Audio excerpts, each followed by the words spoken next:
Guys अगर आपके पास मारुति की गाड़ी है, कोई सी भी कंपनी की गाड़ी है, तो आपने ये तो सीख लिया कि दो बटन्स को दो बार होल्ड कर कर लॉक अनलॉक करोगे तो बीपिंग नॉइज़ नहीं आएगी।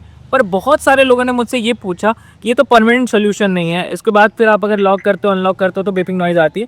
तो इसको परमानेंट सोल्यूशन कैसे किया जाए, उसके लिए मैं आपको दिखाता हूँ। अभी ये मेरे पास मारुति की स्विफ्ट है, तो जिनके पास मारुति की गाड़ी है उनके लिए तो बहुत अच्छी बात है।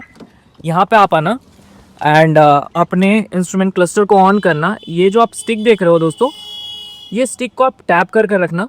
टैप करने के बाद आप यहाँ पे देखोगे क्लॉक आया, बस इसको एक बार आप रोटेट करना। यहाँ पे डोर्स के ऑप्शन आ जाएंगे, टैप करना, फिर यहाँ से आप थोड़ा सा रोटेट करना जब तक ये D5 पे ना आ जाए। फिर यहाँ से एक बार आप क्लिक करना, D5 SL1 पे है सेलेक्ट, इसको आप एक बार रोटेट कर कर SL2 पे कर देना एंड देन यहाँ से आप एक बार क्लिक कर देना। क्लिक करने के बाद ये चीज़ हो जाएगी सक्सेस। अब मैं आपको एकदम क्लियरली दिखाता हूँ कि ये गाड़ी ना अब बीपिंग नॉइज़ नहीं करेगी लॉक या अनलॉक पर। तो ये देखो, लॉक अनलॉक हो चुकी है, लॉक हो चुकी है, अनलॉक हो चुकी है, लॉक हो चुकी है। तो ये आप जब भी आप लॉक अनलॉक करोगे ना तो ये बीपिंग नॉइज़ नहीं करेगी, टिक टिक वाली चीज़। और अगर इसको आप हटाना होगा तो आप यही रिवर्स मेथड यूज़ करना।